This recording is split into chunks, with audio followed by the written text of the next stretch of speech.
Okay, good morning. അപ്പോൾ നമ്മൾ കഴിഞ്ഞ ക്ലാസ്സിൽ നമ്മുടെ ഓവർ സബ്സ്ക്രിപ്ഷനിൽ എല്ലാ കണക്കുകളും ചെയ്ത് തീർത്തു. 2 കണക്കുകൾ ബാക്കി വന്നത് ചെയ്ത് തീർത്തു. അപ്പോൾ ഇവിടെ നമ്മൾ ആദ്യമായിട്ട് നോക്കാൻ പോകുന്നത് disclosure of share capital in companies balance sheet. Okay, അപ്പോൾ എല്ലാ കമ്പനീസിൻ്റെയും അവസാനം ഉണ്ടാക്കുന്ന അല്ലെങ്കിൽ എല്ലാ ബിസിനസ് സ്ഥാപനങ്ങളുടെയും നമ്മൾ ഏറ്റവും അവസാനം ഉണ്ടാക്കുന്ന ഒരു അക്കൗണ്ടിങ് സ്റ്റേറ്റ്മെൻ്റ് ആണ് ബാലൻസ് ഷീറ്റ് എന്ന് വെച്ചാൽ. ഈ ബാലൻസ് ഷീറ്റിൽ എല്ലാം ഉണ്ടാവും. അതായത് ഒരു വർഷം നടന്ന എല്ലാ അക്കൗണ്ടിങ് രേഖകളുടെയും ഒരു ബ്രീഫായിട്ടുള്ള ഒരു സമ്മറി ആയിരിക്കും ബാലൻസ് ഷീറ്റിൽ ഉണ്ടാവുക. ഓക്കെ, അപ്പോൾ സാധാരണഗതിയിൽ സാധാരണ ബിസിനസ്സിന് ഒരു ഫോർമാറ്റ് ഉണ്ട്, പക്ഷേ കമ്പനീസിന് ഒരു ഡിസ്റ്റിങ്ക്റ്റ് ഫോർമാറ്റ് വരുന്നുണ്ട്, ഒരു പ്രത്യേകതരം ഫോർമാറ്റ്. അത് കമ്പനീസ് ആക്ട് 2013 അനുശാസിക്കുന്ന തരത്തിലാണ് കമ്പനീസിൽ ഈ പറയുന്ന ബാലൻസ് ഷീറ്റ് തയ്യാറാക്കേണ്ടത്. അപ്പോൾ ആ ഒരു ഫോർമാറ്റിൽ എങ്ങനെയാണ് ഷെയർ ക്യാപിറ്റൽ എങ്ങനെയാണ് കിടക്കുക എന്നുള്ളതാണ് ചോദിക്കുന്നത്. ഓക്കെ, അപ്പോൾ നിങ്ങൾ ഈ നോട്ടൊന്നും എഴുതേണ്ട ആവശ്യം. of the Government of India has revised the existing Schedule 6 to the Companies Act 1956 and made it applicable to all companies for the financial statements to be prepared for financial year commencing on or after 1st April 2011. അതായത് ministry of corporate affairs, കമ്പനിയായിട്ട് ബന്ധപ്പെട്ടുള്ള എന്താണ് മന്ത്രിസഭയാണ് അല്ലെങ്കിൽ മന്ത്രിതലമാണ് ഈ പറയുന്ന ministry of corporate affair. Okay, അപ്പോൾ അതിനായിട്ടൊരു minister ഉണ്ട് corporate അഫെയറിനായിട്ട്. അപ്പോൾ അവർ പറഞ്ഞത് 2011 ശേഷം എല്ലാ കമ്പനീസും എന്താണ് ബാലൻസ് ഷീറ്റിൽ ഷെയർ ക്യാപിറ്റൽ ഈ പറയുന്ന മാതൃകയിലായിരിക്കണം കൊടുക്കേണ്ടതെന്ന്. ആ മാതൃക ഞാൻ പറഞ്ഞുതരാം. Okay, the balance sheet is the face of financial statements. Hence notes to accounts must be given to specify a particular item. അതായത് കൃത്യമായി നോട്ട് വേണം. ബാലൻസ് ഷീറ്റിന് നോട്ട് വെക്കാമെന്ന് വെച്ചാൽ അതിൻ്റെ എല്ലാ ഡീറ്റെയിൽസും അടങ്ങുന്നത്. അതായത് ബാലൻസ് ഷീറ്റ് ഒരു ഷീറ്റിലുണ്ടാവുള്ളൂ, പിന്നെ ഇതിൻ്റെയൊക്കെ നോട്ട് വേറെ ഷീറ്റുകളായിട്ട് എഴുതി വെക്കണം. ഇതിൻ്റെയൊക്കെ ഡീറ്റെയിൽസ് അവിടെ എഴുതി വെച്ചിരിക്കുന്ന ഒരു ഐറ്റത്തിൻ്റെ ഡീറ്റെയിൽസ് വേറെ നോട്ടിലായിട്ട് എഴുതി വെക്കണം. അപ്പോൾ നമ്മളത് ബാലൻസ് ഷീറ്റൊക്കെ തയ്യാറാക്കുന്ന നേരത്തെ കൂടുതൽ നോക്കിയാൽ മതി. ഇപ്പോൾ ഈ ഫോർമാറ്റ് നിങ്ങളൊന്ന് മനസ്സിലാക്കി വെച്ചാൽ മതി. ഫോർമാറ്റ് ഞാൻ പറഞ്ഞുതരാം. Details of every items must be given at the end of both current year and previous year. അതായത് നിലവിലുള്ള വർഷത്തെയും അതേപോലെ പ്രീവിയസ് ഇയറിൻ്റെ മുൻപത്തെ വർഷത്തെയുള്ള ഡീറ്റെയിൽസ് ഒക്കെ കൃത്യമായിട്ട് ബാലൻസ് ഷീറ്റിൽ വേണം. The details are shown in the notes to accounts. Hence every item in the balance sheet must be given note number. എല്ലാ ഐറ്റത്തിനും നോട്ട് നമ്പർ വേണം. ഓക്കെ, ആ നമ്പർ അനുസരിച്ചിട്ട് നമ്മൾ ആ നോട്ട് തപ്പിപ്പോയി കഴിഞ്ഞാൽ അതിൻ്റെ ഡീറ്റെയിൽസ് നമുക്ക് കിട്ടും. Okay, this notes contain explanations about the items given in financial statements. The balance sheet has to be prepared only in vertical format. കമ്പനീൻ്റെ ബാലൻസ് ഷീറ്റ് എപ്പോഴും വെർട്ടിക്കൽ ഫോർമാറ്റിലാണ് പ്രിപ്പയർ ചെയ്യേണ്ടത്. അതായത് ശരിക്കും പറയുകയാണെങ്കിൽ സാധാരണഗതിയിൽ സ്ഥാപനങ്ങളുടെ ബാലൻസ് ഷീറ്റ് ഹൊറിസോണ്ടൽ ഫോർമാറ്റിലാണ് പ്രിപ്പയർ ചെയ്യുക, പക്ഷേ കമ്പനീൻ്റെ കേസിലാകുമ്പോൾ അത് വെർട്ടിക്കൽ ഫോർമാറ്റിലാണ് പ്രിപ്പയർ ചെയ്യുക. Okay, share capital is shown under equity. ആ ഇക്വിറ്റി എന്ന് പറഞ്ഞൊരു ഹെഡിങ്ങിന് അണ്ടറിലാണ് ബാലൻസ് ഷീറ്റിൽ ഷെയർ ക്യാപിറ്റൽ നമ്മൾ കാണിക്കേണ്ടത്. അല്ലേ, നമ്മളിപ്പോൾ എഴുതിക്കൊണ്ടിരിക്കുന്നതാണ് ഷെയർ ഇഷ്യൂ ചെയ്യുന്നത് ബന്ധപ്പെട്ടിട്ടുള്ള ജേണൽ എൻട്രീസാണ് നമ്മളിപ്പോൾ എഴുതിക്കൊണ്ടിരിക്കുന്നത്. അപ്പോൾ അത് അവസാനം വരുന്ന നേരത്തെ ബാലൻസ് ഷീറ്റിൽ ഇക്വിറ്റി എന്ന് പറഞ്ഞ ഹെഡിന് അണ്ടറിലാണ് എഴുതേണ്ടത്. Under the major head equities and liabilities. അതായത് വലിയൊരു ഹെഡിങ് ഉണ്ടാവും, ഇക്വിറ്റീസ് ആൻഡ് ലയബിലിറ്റീസ്. അതിൽ ഇക്വിറ്റി എന്ന് പറഞ്ഞ ഹെഡിന് അണ്ടറിലാണ് നമ്മൾ ഷെയർ ക്യാപിറ്റൽ എഴുതേണ്ടത്. Details are shown in notes to accounts. അപ്പോൾ this is prepared as below. അതായത് താഴെ പറഞ്ഞ രീതിയിലാണ് ഇത് പ്രിപ്പയർ ചെയ്യേണ്ടത്. അപ്പോൾ ഇതാണ് കമ്പനീസ് ബാലൻസ് ഷീറ്റിൻ്റെ ഫോർമാറ്റ് ആയിട്ട് വരുന്നത്. ഓക്കെ, അപ്പോൾ ഇത് ഫോർമാറ്റ് എന്ന് വെച്ചാൽ അത് ഫുള്ളായിട്ട് വരുന്നില്ല. ഇത് നമ്മുടെ ഷെയർ ക്യാപിറ്റലായിട്ട് ബന്ധപ്പെട്ട കാര്യങ്ങൾ മാത്രം കൊടുത്തുകൊണ്ടുള്ളൊരു ഫോർമാറ്റ് അവിടെ കാണിച്ചിരിക്കുന്നത്.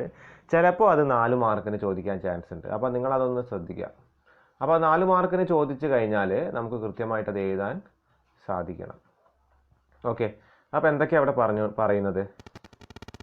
അപ്പോൾ നോട്ട്സ് ടു അക്കൗണ്ട്സ് എന്നൊരു ഹെഡിങ് ആണ് ഇവിടെ എഴുതിയിരിക്കുന്നത്. ശരിക്കും balance sheet of A company as on date എന്ന് ഇതാണ് വേണ്ടത്. ഓക്കെ, പിന്നെ 3 കോളമാണ് വരുന്നത്. ഫസ്റ്റിൽ നോട്ട് നമ്പർ ആണ് വരുന്നത്. ഓക്കെ, രണ്ടാമത്തതിൽ പെർട്ടിക്കുലേഴ്സ് ആണ് വരുന്നത്. മൂന്നാമത്തതിൽ figure at the end of the current period. അതായത് നിലവിലുള്ള വർഷത്തെ എന്താണ് അവസാന ദിവസം. അതായത് ഇപ്പോൾ അധികം വരെ മാർച്ച് 31 ആയിരിക്കും. അല്ല, ഇനിയിപ്പോൾ നിലവിലുള്ള സാമ്പത്തിക വർഷം എന്താണ് 21-22 21 ഏപ്രിൽ 1 മുതൽ അത് 22 മാർച്ച് 31 വരെയാണ് അതിൻ്റെ കാലാവധി ഉള്ളത്. അപ്പോൾ അധികം ഇപ്പോൾ ഒരു കമ്പനി ഇപ്പോൾ ബാലൻസ് ഷീറ്റ് തയ്യാറാക്കുകയാണെങ്കിൽ അതിൻ്റെ അവസാന വർഷം അല്ലെങ്കിൽ ഈ ബാലൻസ് ഷീറ്റ് പ്രസൻറ്റ് ചെയ്യുക 31 മാർച്ച് 2022 ഓക്കെ, അപ്പോൾ അതാണ് ഇവിടെ എഴുതിയിരിക്കുന്നത്. പിന്നെ ഇക്വിറ്റി ആൻഡ് ലയബിലിറ്റി എന്ന മെയിൻ ഹെഡിൻ്റെ അണ്ടറിൽ, ഇക്വിറ്റി എന്ന സബ് ഹെഡിൻ്റെ അണ്ടറിൽ ഷെയർ ക്യാപിറ്റൽ എന്ന ഹെഡിൻ്റെ അണ്ടറിലാണ് ഓതറൈസ്ഡ് ക്യാപിറ്റൽ എന്ന് പറഞ്ഞിട്ടും അതേപോലെ സബ്സ്ക്രൈബ്ഡ് ക്യാപിറ്റൽ എന്ന് പറഞ്ഞിട്ടും പെയ്ഡ് അപ്പ് ക്യാപിറ്റൽ എന്നൊക്കെ പറഞ്ഞിട്ടും കൃത്യമായ എമൗണ്ടുകൾ എഴുതി വെക്കും. അപ്പോൾ അതിൻ്റെയൊക്കെ നോട്ടുകൾ ഉണ്ടെങ്കിൽ ഇവിടെ ആ നമ്പർ കൊടുക്കും. ആ നമ്പർ ഓഫ് നോട്ട് അല്ലെങ്കിൽ ആ നോട്ട് കറസ്പോണ്ട് ചെയ്ത് കിടക്കുന്ന നമ്പർ നോട്ട് അവിടെ നമ്മൾ എഴുതി വെച്ചിട്ടുണ്ടെങ്കിൽ നമ്മൾ തരിഞ്ഞു കഴിഞ്ഞാൽ അവിടെ ഇതിൻ്റെ ഡീറ്റെയിൽസ് കൂടുതൽ എഴുതി വെച്ചിട്ടുണ്ടാവും. ഓക്കെ, അപ്പോൾ ഈ ഒരു ഫോർമാറ്റ് എന്ത് ചെയ്യുക, നിങ്ങൾ എഴുതി വെക്കുക.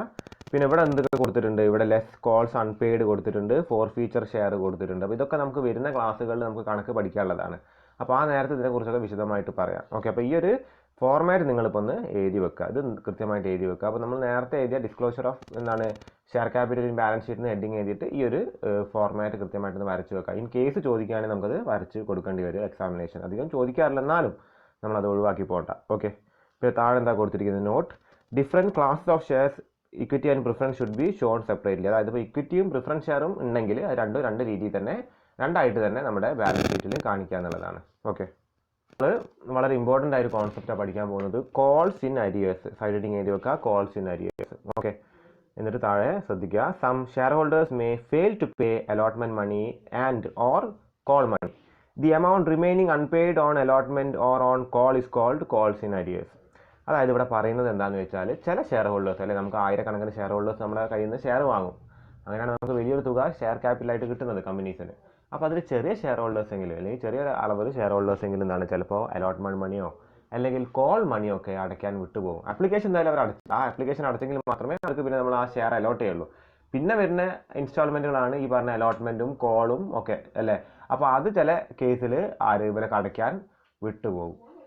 അപ്പോൾ എന്താണ്, അങ്ങനെ വരുന്നൊരു അവസ്ഥയുടെ പേരാണ് കോൾസ് ഇൻ അരിയേഴ്സ്. അപ്പോൾ അങ്ങനെ കോൾസ് ഇൻ അരിയേഴ്സ് വന്നു കഴിഞ്ഞാൽ അതിന് നമ്മൾ അക്കൗണ്ടിങ്ങിൽ കാണിക്കണ്ടേ. അതായത് ഇപ്പോൾ ഒരു അലോട്ട്മെൻറ്റ് അടയ്ക്കാൻ ഒരാൾ വിട്ടുപോയി, അല്ലെങ്കിൽ ഒരാൾ നമ്മുടെ കോൾ മണി അടയ്ക്കാൻ വിട്ടുപോയി. അപ്പോൾ നമ്മളത് എന്താണ്, ഇതുവരെ നമ്മൾ ചെയ്ത കണക്കുകളിലൊന്നും അങ്ങനത്തെ ഒരു പ്രശ്നം വന്നിട്ടില്ല, എല്ലാവരും അടച്ചിട്ടുണ്ടെന്നാണ് പറയുന്നത്. അപ്പോൾ ചില ആൾക്കാർ ഇതൊക്കെ അടയ്ക്കാൻ വിട്ടുപോകും, എല്ലാവരും അതിന് എപ്പോഴും പൈസ ഉണ്ടായിക്കോളുന്നില്ല. അപ്പോൾ അങ്ങനത്തെ ഒരു അവസ്ഥ വരുന്ന നേരത്തെ എങ്ങനെയാണ് അക്കൗണ്ടിങ് ചെയ്യുക എന്നുള്ളതാണ്. അപ്പോൾ അതിൻ്റെ അക്കൗണ്ടിങ് ഒരു പ്രോബ്ലം ആയിട്ട് വരുന്ന സാധനം തന്നെയാണ് ഈ കോൾസ് ഇൻ അരിയേഴ്സ്. എന്നാലും നിങ്ങൾ ഈ ഒരു എന്താണ് നോട്ട് എഴുതി വെക്കുക, താഴെ കൊടുത്ത് ശ്രദ്ധിക്കുക. The amount of calls in arrears is equal to called up capital minus paid up capital. Called up capital എന്ന് വെച്ചാൽ ചിലപ്പോൾ നമ്മൾ എത്രയാണ് വിളിച്ചിരിക്കുന്നത്, ചിലപ്പോൾ ഫൈനൽ കോൾ വിളിച്ചിട്ടുണ്ടാവില്ല. ഓക്കെ, ഒരു ഷെയറിൻ്റെ വില 10 രൂപയാണെങ്കിൽ ഫസ്റ്റ് കോൾ വരെ അതിന് 8 രൂപ ഉണ്ടാവുള്ളൂ, ഫൈനൽ കോൾ 2 രൂപ കൊണ്ട് വിളിച്ചിട്ടില്ല. അപ്പോൾ കോൾഡ് അപ്പ് ക്യാപിറ്റൽ 8 രൂപയാണ്.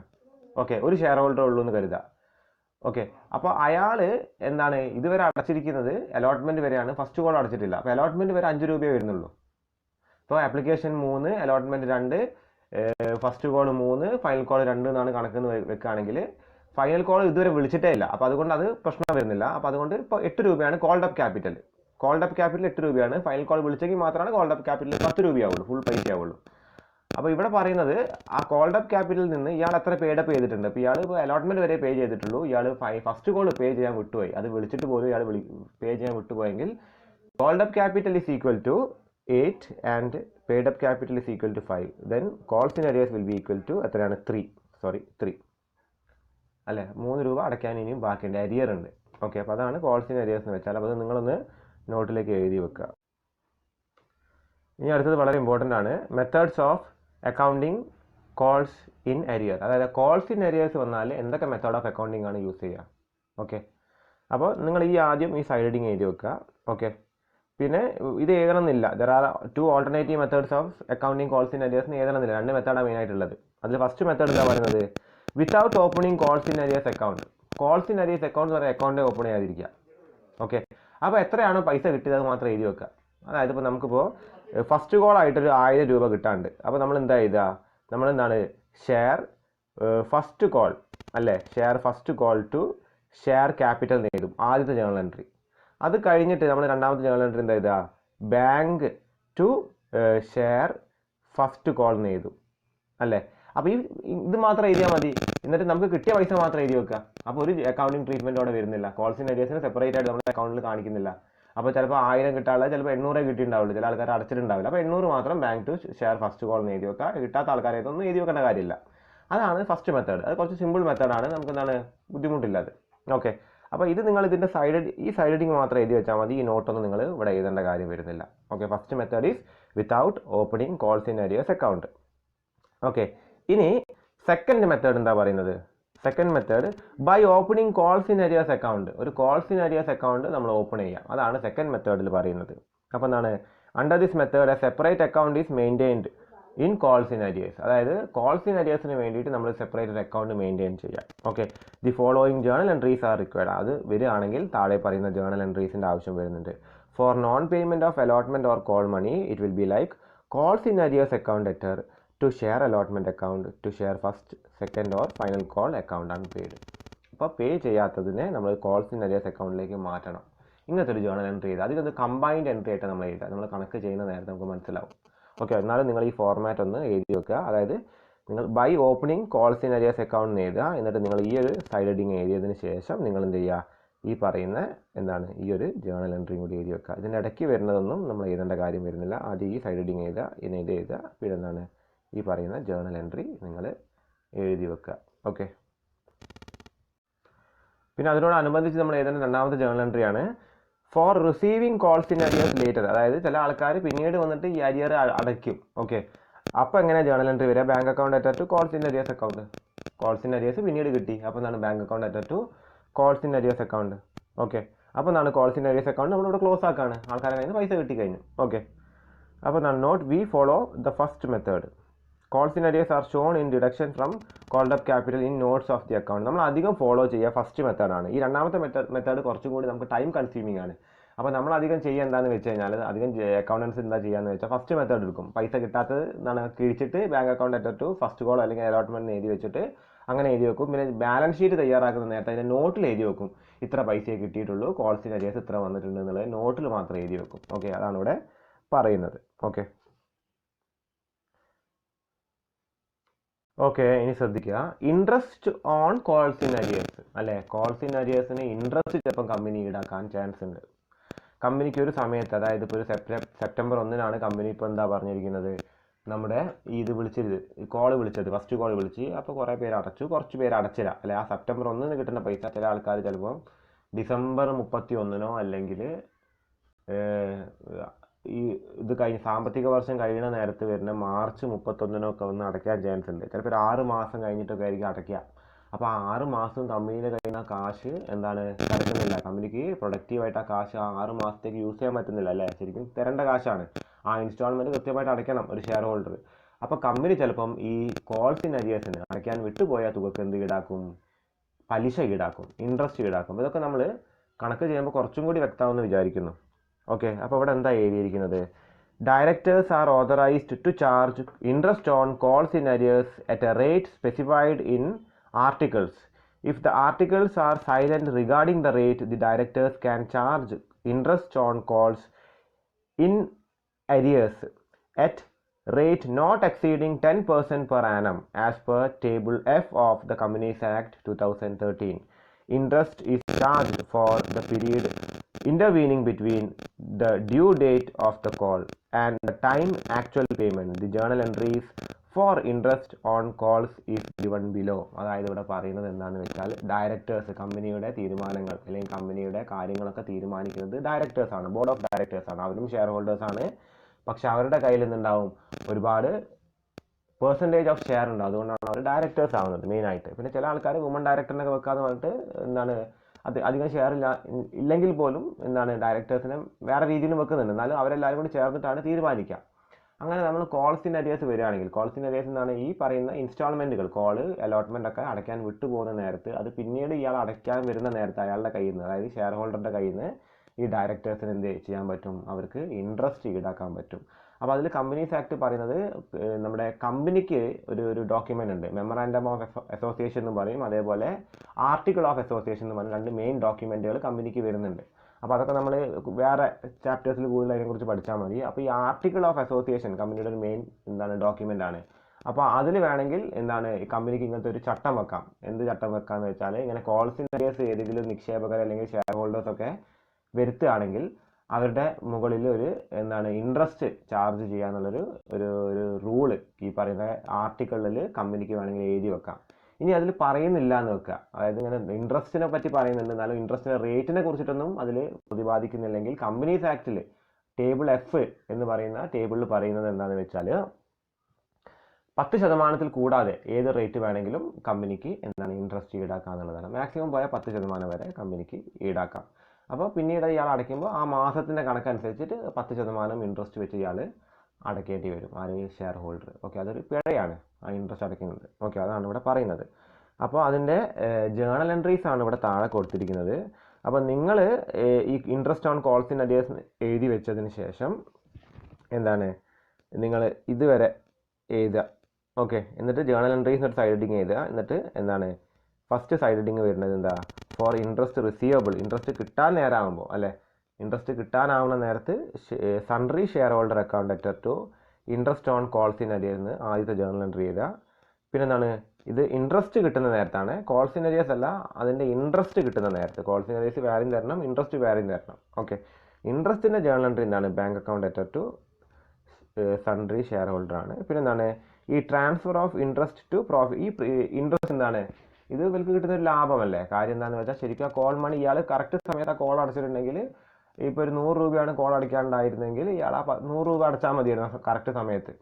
ആ കോൾ അടയ്ക്കാൻ വിട്ടു പോകുമ്പോൾ ഒരു 6 മാസം കഴിയുമ്പോൾ അവർക്ക് ഒരു 10 രൂപ കിട്ടുകയെന്ന് വെച്ച് കഴിഞ്ഞാൽ ആ 10 രൂപ എന്താണ്, ഈ കമ്പനിയെ സംബന്ധിച്ച് അതൊരു പ്രോഫിറ്റാണ്. അപ്പോൾ അതുകൊണ്ട് തന്നെ അത് പ്രോഫിറ്റ് ആൻഡ് ലോസിലേക്ക് മാറ്റാൻ ചെയ്യണം. ഓക്കെ, അപ്പോൾ അതെന്താ വരുന്നത്, interest on calls in arrears to profit and loss account, അതിലേക്കാണ് മാറ്റേണ്ടത്. ഓക്കെ, ഇതിന് നോട്ട് എന്താ കൊടുത്തിരിക്കുന്നത്, if articles are silent the provision of table F of the companies act 2013 shall apply. അതായത് ആർട്ടിക്കിളിൽ ഈ ഇൻട്രസ്റ്റിനെ കുറിച്ചിട്ടൊന്നും പറയുന്നില്ലെങ്കിൽ മാത്രമാണ് കമ്പനീസ് ആക്ടിൽ ടേബിൾ എഫിനെ കുറിച്ചുള്ള കാര്യങ്ങൾ ഉപയോഗിച്ചുകൊണ്ട് ഡയറക്ടേഴ്സിന് എന്ത് ചെയ്യാൻ പറ്റുക, ഈ പറയുന്ന ഇൻട്രസ്റ്റ് ഈടാക്കാൻ പറ്റുക. ഓക്കെ, അപ്പോൾ ഇതിൻ്റെ കണക്കുകൾ ചെയ്യുന്ന നേരത്ത് കുറച്ചും കൂടി നിങ്ങൾക്ക് ക്ലിയർ ആകും. അപ്പോൾ ഞാൻ ഈ പറഞ്ഞ സംഗതികൾ നിങ്ങൾ ആദ്യം തന്നെ നോട്ടിലേക്ക് കൃത്യമായിട്ട് എഴുതി വെക്കുക. ഈ ഒരു ഫോർമാറ്റ് കൃത്യമായിട്ട് നിങ്ങൾ എഴുതി വെക്കുക. ഓക്കെ,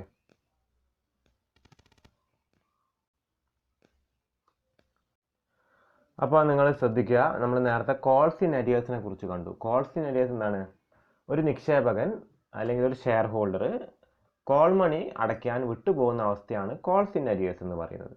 ഓക്കെ, ഇവിടെ എന്തിനെ കുറിച്ചാണ് പറയുന്നത്, കോൾസ് ഇൻ അഡ്വാൻസിനെ കുറിച്ചിട്ടാണ് ഇവിടെ പറയുന്നത് അല്ലേ, കോൾസ് ഇൻ അഡ്വാൻസ്. അപ്പോൾ കോൾസ് ഇൻ അരിയേഴ്സിൻ്റെ വിപരീതമായിട്ടാണ് കോൾസ് ഇൻ അഡ്വാൻസ് വരുന്നത്.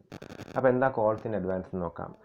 When a share holders pays more money than called up, the excess money is calls in advance. Thus, calls in advance refers to the amount paid by shareholders in advance of it becoming due. In short, amount received by a company before calls are made in called calls in advance. A company can accept calls in advance only if it is authorized by its articles.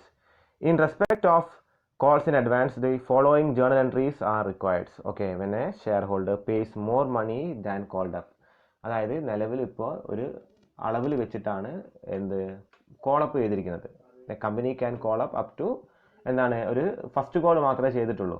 അപ്പോൾ they have not called up second call ഇതുവരെ അവർ വിളിച്ചിട്ടില്ല. Even though a share holder can pay money for that call. അതായത് ഒരു share ഹോൾഡേഴ്സിന് വേണമെങ്കിൽ ആ ഒരു കോളിലേക്കും കൂടി പൈസ അടയ്ക്കാം നേരത്തെ. അതിൻ്റെ പേരാണ് calls in advance. If a share holder pays money for an uncalled share or an uncalled instalment in advance, അതായത് കാലേ കൂട്ടി നേരത്തെ തന്നെ അൺകോൾഡ് ഷെയറിനായിട്ട് എന്താണ് ഒരു ഷെയർ, ഞാനിപ്പോൾ ഒരു ഷെയർ വാങ്ങിയിട്ടുണ്ട്, ഇപ്പോൾ ആ കമ്പനി ഫസ്റ്റ് കോൾ വരെ വിളിച്ചിട്ടുള്ളൂ, സെക്കൻഡ് ആൻഡ് ഫൈനൽ കോൾ വിളിച്ചിട്ടില്ല, not called up second and final call. അപ്പോൾ വിളിക്കുമ്പോൾ മാത്രം ശരിക്കും ഞാൻ പോയി പൈസ അടച്ചാൽ മതി. പക്ഷേ ഞാൻ എൻ്റെ കയ്യിൽ ഇപ്പോൾ പൈസ വന്നത് കൊണ്ട് നേരത്തെ ചെന്നിട്ട് I'm paying for second and final call also along with first and final call. അതായത് ഫസ്റ്റ് ആൻഡ് ഫൈനൽ കോളിൻ്റെ കൂടെ തന്നെ ഈ സെക്കൻഡ് ആൻഡ് ഫൈനൽ കോളും കൂടി ഞാൻ അടയ്ക്കുകയാണ്. Then I'm making calls in advance. ഞാൻ നേരത്തെ തന്നെ ആ കോള് അടയ്ക്കുകയാണ്.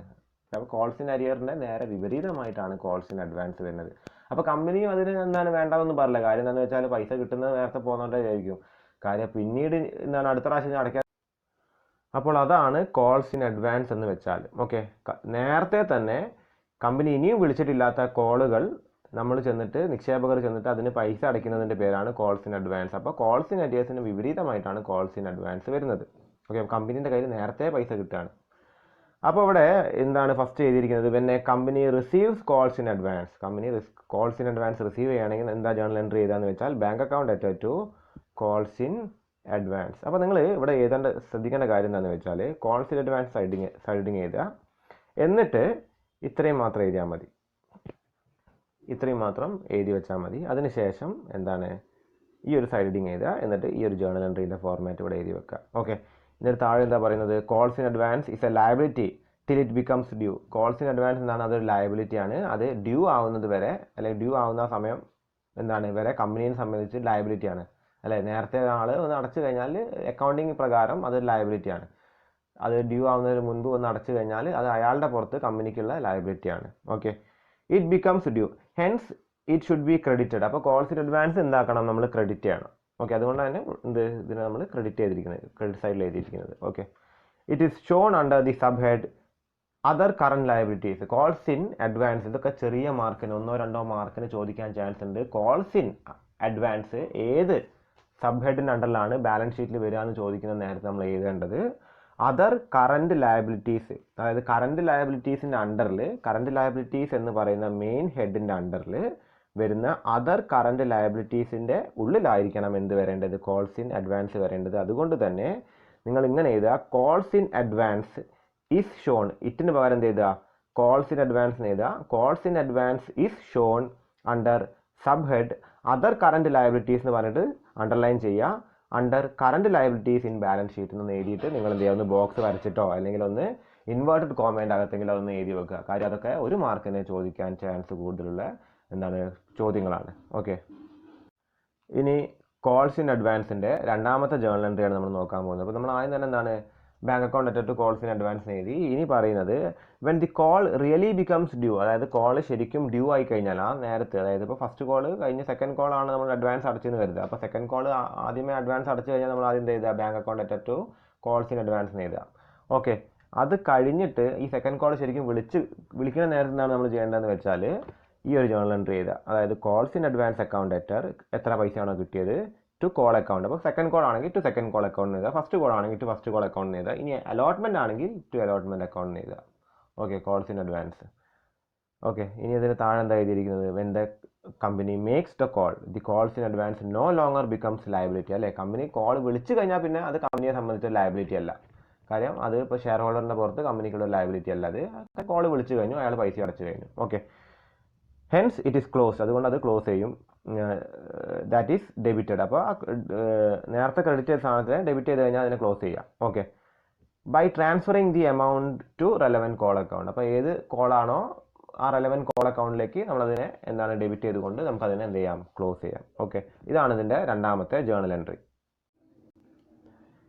ഇനി അടുത്ത സൈഡ് ഹെഡിങ് നിങ്ങൾ എഴുതേണ്ടത് interest on calls in advance ആണ്. അപ്പോൾ കോൾസ് ഇൻ അരിയേഴ്സ് വരുന്ന നേരത്ത് നിക്ഷേപകരുടെ കയ്യിൽ നിന്ന് കമ്പനി ഇൻട്രസ്റ്റ് ഈടാക്കുന്നുണ്ട്. അപ്പോൾ അതേപോലെ കോൾസ് ഇൻ അഡ്വാൻസ് ഒരു നിക്ഷേപകൻ തന്നു കഴിഞ്ഞാൽ, അതായത് നേരത്തെ 6 മാസം മുൻപേ കോൾ ചെയ്യുന്നതിന് മുൻപേ ഒരു സെക്കൻഡ് കോളോ ഫസ്റ്റ് കോളോ ഒരു നിക്ഷേപകനെ കൊണ്ടുപോയി കമ്പനിയിൽ ഇട്ട് കഴിഞ്ഞാൽ ആ നിക്ഷേപകനും കമ്പനി ഒരു ഇൻട്രസ്റ്റ് കൊടുക്കാൻ അപ്പോൾ ബാധ്യത ഉണ്ട്. കാര്യം നിക്ഷേപകൻ്റെ കയ്യിൽ നിന്ന് മാത്രം ഇൻട്രസ്റ്റ് ഈടാക്കിയാൽ പോരാ, കമ്പനിക്ക് നേരത്തെ ഒരു എമൗണ്ട് കിട്ടി കഴിഞ്ഞാൽ ആ എമൗണ്ടിന് നിക്ഷേപകർക്കും കമ്പനി എന്ത് കൊടുക്കണം, ഇൻട്രസ്റ്റ് കൊടുക്കണം. അതുകൊണ്ട് തന്നെ interest on calls in advance ആണ് നമ്മളിവിടെ നോക്കാൻ പോകുന്നത്. The companies must pay interest on calls in advance at a rate specified in the articles. അതായത് ഇപ്പോൾ നേരത്തെ പറഞ്ഞ പോലെ ഡയറക്ടേഴ്സ് ഒക്കെ തീരുമാനിച്ച് കമ്പനിയുടെ ആർട്ടിക്കിൾസ് എന്ന് പറയുന്ന ഡോക്യുമെൻറ്റിൽ എന്ത് സ്പെസിഫൈ ചെയ്തിരിക്കണം, ഈ കോൾസ് ഇൻ അഡ്വാൻസ് വരികയാണെങ്കിൽ എത്ര ഇൻട്രസ്റ്റ് കൊടുക്കണം എന്നുള്ളത് സ്പെസിഫൈ ചെയ്തിരിക്കണം. But if the articles are silent on this point, അപ്പോൾ ആർട്ടിക്കിൾസിൽ ചില നേരത്തെ എന്താണ് അതിൽ എഴുതി വെച്ചിട്ടുണ്ടാവില്ല, they might be silent on this point. The company is liable to pay interest not exceeding 12% per annum on calls in advance. അപ്പോൾ ആ ഒരു കേസിൽ കമ്പനി 12% എന്ത് കൊടുക്കണം, കോൾസ് ഇൻ അഡ്വാൻസിൽ ഇൻട്രസ്റ്റ് കൊടുക്കണം. ആർട്ടിക്കിൾ സൈലന്റ് ആണെങ്കിൽ. അപ്പോൾ നിക്ഷേപകന്റെ കയ്യിൽ നിന്ന് മാക്സിമം പോയാൽ 10% പിടിക്കാൻ പറ്റുള്ളൂ കമ്പനീസ് ആക്ടിൽ പറയുന്നത്. പക്ഷേ നിക്ഷേപകന് കമ്പനി എത്ര കൊടുക്കണം, കോൾസ് ഇൻ അഡ്വാൻസ് ചെയ്യുകയാണെങ്കിൽ they should pay at least 12% per annum of interest. Okay, പിന്നെന്താ പറയുന്നത്, in advance from the date of receipt to the due as per table F of the companies act 2013. അതായത് ഏത് ഡേറ്റിനാണോ ഇയാൾ അടച്ചിരിക്കുന്നത് അത് കഴിഞ്ഞ് ഏത് കാലം വരെയാണോ ഡ്യൂ ഡേറ്റ് ഉള്ളത് ആ കാലം വരയ്ക്കും എത്ര കൊടുക്കുക, 12%. അത് മാസത്തിൻ്റെ കണക്കിൽ. ഇപ്പോൾ ഒരു 3 മാസമാണ് ആ ഡ്യൂ ഡേറ്റും നമ്മൾ ഇയാൾ അടച്ചതും തമ്മിലുള്ള വ്യത്യാസമെങ്കിൽ 3/12 എന്നൊരു അനുപാതത്തിൽ എന്താണ് വരിക, ടൈം പോകും. 3/12 1/4, അതായത് 12%ന് 1/4 കിട്ടുള്ളൂ. ഓക്കെ, 12% എന്നുള്ളത് പെർ ആനത്തിൻ്റെ കണക്കാണ്. ഒരു വർഷം കഴിഞ്ഞിട്ടാണ് ഈ ഡ്യൂ ഡേറ്റ് വരുന്നതെങ്കിൽ ഫുള്ളായിട്ട് 12% കിട്ടും. Okay, the share holders is not entitled to any dividend on calls in advance. അതായത് ഡിവിഡൻഡ് ഒന്നും കിട്ടില്ല. അപ്പോൾ ഇയാൾ ഇപ്പോൾ കോൾസ് ഇൻ അഡ്വാൻസ് ഒക്കെ അടച്ചിട്ട് അതിൻ്റെ ഇടയ്ക്ക് കമ്പനിക്ക് പ്രോഫിറ്റ് വന്നിട്ടുണ്ടെന്ന് വിചാരിക്കുക. അതായത് ഒരു ക്ലോസിംഗ് ഡേറ്റ് വന്നു, കമ്പനിക്ക് പ്രോഫിറ്റ് വന്നു, പക്ഷേ ആ കോൾസ് ഇൻ അഡ്വാൻസിൻ്റെ അനുപാതത്തിൽ ഇയാൾക്ക് എന്ത് കിട്ടില്ല, ഡിവിഡൻഡ് കിട്ടില്ല. എത്രയാണോ കമ്പനി കോൾ ചെയ്തിരിക്കുന്നത് അതുള്ള ഡിവിഡൻഡ് ആർക്ക് കിട്ടുള്ളൂ. ഡിവിഡൻഡ് എന്താണ്, നമ്മുടെ പ്രോഫിറ്റിൻ്റെ ഓഹരിയാണ് ഡിവിഡൻഡ് എന്ന് പറയുന്നത്. അപ്പോൾ ആ പ്രോഫിറ്റിൻ്റെ ഓഹരി എന്ന് വെച്ചാൽ എത്രയാണോ ഇയാൾ അടച്ചിരിക്കുന്ന തുക അതിൻ്റെ അനുപാതികമായിട്ടാണ് കൂടിയാണ് കിട്ടുക. അപ്പോൾ ഇയാൾ നേരത്തെ കോൾസ് ഇൻ അഡ്വാൻസ് അടച്ച് എന്ന് വെച്ചത് കൊണ്ട് ഡിവിഡൻഡ് കിട്ടൂല. അപ്പോൾ dividend will not be paid for calls in advance. അതൊക്കെ നോട്ട് ചെയ്ത് വെച്ചേക്കുക. കാര്യം എന്താണെന്ന് വെച്ച് കഴിഞ്ഞാൽ ഇതൊക്കെ ഒരു മാർക്കിന് ചോദിക്കാൻ ചാൻസ് ഉണ്ട്. അതായത് കോൾസ് ഇൻ അഡ്വാൻസ് അടച്ചു കഴിഞ്ഞാൽ ആ നിക്ഷേപകന് ഡിവിഡൻഡ് കിട്ടാൻ ചാൻസ് ഉണ്ടോ? ഇല്ല. ആ കോൾസ് ഇൻ അഡ്വാൻസിന് ഡിവിഡൻഡ് ഒന്നും കിട്ടില്ല. Okay, the journal entry is as follows. അതായത് ഇപ്പോൾ ഇൻട്രസ്റ്റ് ഓൺ കോൾസ് ഇൻ അഡ്വാൻസിൻ്റെ ജേണൽ എൻട്രി എങ്ങനെ വരിക എന്ന് വെച്ചാൽ എന്താണ്, for interest on calls in advance due, അതായത് interest on calls in advance due ആയി കഴിഞ്ഞാൽ എന്ത് ചെയ്യുക, interest on calls in advance account debtor to sundry share holders account. അതായത് ഇത് ഡ്യൂ ആവുന്ന നേരത്തെ എന്താ ജേണൽ എൻട്രി വരിക എന്ന് വെച്ചാൽ interest on calls in advance account debtor to എന്താണ് sundry share holder. Sundry means total ആട്ടോ, എല്ലാ ഷെയർ ഹോൾഡേഴ്സിനും എത്ര ഷെയർ ഹോൾഡർ ആണോ കോൾസ് ഇൻ അഡ്വാൻസ് അടച്ചിരിക്കുന്നത് അവർക്കാണ് ആ ഇൻട്രസ്റ്റ് കൊടുക്കേണ്ടത്. അപ്പോൾ നമ്മൾ ഡെബിറ്റിൽ എന്ത് ചെയ്താന്ന് വെച്ചാൽ interest on calls in advance account debtor to എന്താണ് സൺട്രി ഷെയർ ഹോൾഡേഴ്സ് അക്കൗണ്ട് എഴുതുക. ഇനി നമുക്ക് അവർക്ക് പൈസ കൊടുക്കണ നേരത്തെ നമ്മൾ എന്താ ചെയ്യേണ്ടത്, sundry share holders account debtor to bank account അല്ലെങ്കിൽ ക്യാഷ് എന്ന് എഴുതുക. അധികം ബാങ്ക് അക്കൗണ്ട് എന്നാണ് നമ്മൾ എഴുതേണ്ടത്. കമ്പനീൻ്റെ ഡീലിംഗ്സ് ഒക്കെ ബാങ്കുമായിട്ടാണ് ചെയ്യേണ്ടത്. അപ്പോൾ ഈ അടുത്ത സൈഡ് ഹെഡിങ് വളരെ ഇമ്പോർട്ടൻ്റ് ആണ്. 4 മാർക്കിനും 5 മാർക്കിനും ചോദിക്കുന്ന ഒരു ചോദ്യമാണ് കൂടുതലായിട്ടും. The difference between calls in arrears and calls in advance. Difference between calls in arrears and calls in advance. Okay, അപ്പോൾ ഒരു കോളത്തിൽ നിങ്ങൾ കോൾസ് ഇൻ അരിയേഴ്സ് എഴുതുക, ഒരു കോളത്തിൽ കോൾസ് ഇൻ അഡ്വാൻസ് എഴുതുക. ഓക്കെ, അപ്പോൾ ഫസ്റ്റ് പോയിന്റ് നോക്കാം. It is the amount called up by the company but not paid up by the share holders. അപ്പോൾ എന്താണ്, calls in arrears is the amount called up by the company but not paid up by the share holders. അത് company already call up ചെയ്തിട്ടുണ്ട്, പക്ഷേ share holder pay ചെയ്തിട്ടില്ല. അപ്പോൾ calls in advance എന്താണ്, it is the amount not called up by the company. അതായത് ഇനിയും company ആ amount വിളിച്ചിട്ടില്ല, but it is paid up by share holder. അത് എന്താണ്, ഷെയർ ഹോൾഡർ പക്ഷേ അടച്ചിട്ടുണ്ട്. അതാണ് ഫസ്റ്റ് പോയിന്റ്. ഇനി രണ്ടാമത്തെ പോയിന്റ് എന്താണെന്ന് വെച്ചാൽ it is the amount due to the company from the share holder. അതായത് ഷെയർ ഹോൾഡറിൻ്റെ കയ്യിൽ നിന്ന് കമ്പനിക്ക് ഡ്യൂ ആണ്, കമ്പനിക്ക് ഇങ്ങോട്ട് കിട്ടാനുള്ള പൈസയാണ് കോൾസ് ഇൻ അരിയർ. ഇതെന്താണ് calls in advance, it is the amount due from the company to the share holder. ഈ ഒരു കേസ് എന്താ പറയുന്നത്, ഈ കോൾസ് ഇൻ അഡ്വാൻസ് എന്നാണ് ഈ എമൗണ്ട് കമ്പനിക്ക് ആന പുറത്ത് ബാധ്യതയുണ്ട്, ഷെയർ ഹോൾഡറെ പുറത്ത് ബാധ്യതയുണ്ട് കോൾസ് ഇൻ അഡ്വാൻസിൽ. പക്ഷേ കോൾസ് ഇൻ അരിയേഴ്സിൻ്റെ കേസ് പറയുകയാണെങ്കിൽ കമ്പനിയുടെ പുറത്താണ് ആർക്ക് ബാധ്യത ഉള്ളത്, ഷെയർ ഹോൾഡർക്ക് ബാധ്യത ഉള്ളത്. ഇവിടെ ബാധ്യത ഷെയർ ഹോൾഡർക്കാണെങ്കിൽ ഇവിടെ ബാധ്യത കമ്പനിക്കാണ്. രണ്ടാമത്തെ പോയിന്റ്. ഇനി മൂന്നാമത്തെ പോയിന്റ് ശ്രദ്ധിക്കുക. It shows a debit balance. അതായത് calls in arrear debit balance ആണ് കാണിക്കുക, ഇതെന്താ കാണിക്കുക, ക്രെഡിറ്റ് ബാലൻസ് ആണ് കാണിക്കുക. ഇത് കമ്പനിയെ സംബന്ധിച്ചിട്ട് എന്താണ് ലയബിലിറ്റി ആണ്, ഇത് കമ്പനിയെ സംബന്ധിച്ചിട്ട് അസറ്റ് ആണ്. അതുകൊണ്ടാണ് ഇത് ഡെബിറ്റ് ബാലൻസ് കാണിക്കുന്നത്, ഇത് ക്രെഡിറ്റ് ബാലൻസ് കാണിക്കുന്നത്. ഓക്കെ, അത് കഴിഞ്ഞ് നാലാമത്തെ പോയിന്റ് എന്താ പറയുന്നതെന്ന് വെച്ചാൽ interest provided on it is an income for the company. അതായത് ഇതിൻ്റെ പുറത്ത് വരുന്ന ഇൻട്രസ്റ്റ് എന്താണ്, ഇതിൻ്റെ പുറത്ത് വരുന്ന ഇൻട്രസ്റ്റ് കമ്പനിക്ക് ഇൻകം ആണ്, ഇതിൻ്റെ പുറത്ത് വരുന്ന ഇൻട്രസ്റ്റ് കമ്പനിക്ക് എക്സ്പെൻസ് ആണ്. ഓക്കെ, അഞ്ചാമത്തെ point as per table F the maximum rate of interest. അതായത് കമ്പനീസ് ആക്ട് 2013 ടേബിൾ എഫിൽ പറയുന്ന മാക്സിമം ഇൻട്രസ്റ്റ് എത്രയാണ്, 10%. ഇവിടെ കമ്പനി അങ്ങോട്ട് കൊടുക്കാണ്ടാകുമ്പോൾ ടേബിൾ എഫിൽ പറഞ്ഞത് 12% ഇൻട്രസ്റ്റ് അങ്ങോട്ട് കൊടുക്കേണ്ടത്. ഓക്കെ, ഇതാണ് അഞ്ചാമത്തെ പോയിന്റ്. ആറാമത്തെ പോയിന്റ് എന്താ പറയുന്നത്, it is deducted from called up capital under sub heading equity. അതായത് ഇക്വിറ്റി എന്ന് പറഞ്ഞ സബ് ഹെഡിങ്ങിൽ ബാലൻസ് ഷീറ്റിൽ ഇതെന്താണ് ഡിഡക്റ്റ് ചെയ്യുക, അത് കുറയ്ക്കുക ചെയ്യുക. ഇവിടെ എന്താ പറയുന്നത്, it is shown as A separate item under sub heading other current liability. ഇത് അതർ കറന്റ് ലയബിലിറ്റി എന്ന് പറഞ്ഞിട്ട് സെപ്പറേറ്റ് സബ് ഹെഡിങ് അണ്ടർ തന്നെ കമ്പനിയുടെ ബാലൻസ് ഷീറ്റിൽ കാണിക്കുക ചെയ്യുക. ഓക്കെ, ഇതാണ് ആറാമത്തെ പോയിന്റ്. അപ്പോൾ ഈ 6 പോയിന്റുകളിൽ നിങ്ങൾ ഏതെങ്കിലും ഒരു 5 പോയിന്റ് എടുത്ത് എഴുതി വെക്കുക. 6 പോയിന്റ് എഴുതേണ്ട ആവശ്യം വരുന്നില്ല. മാക്സിമം 5 മാർക്കിന് ചോദിച്ചു കഴിഞ്ഞാൽ നിങ്ങൾ ഏതെങ്കിലും ഒരു 5 പോയിന്റ് എടുത്തിട്ട് നിങ്ങളുടെ നോട്ടിലേക്ക് എഴുതി വെച്ചാൽ മതി. ഓക്കെ.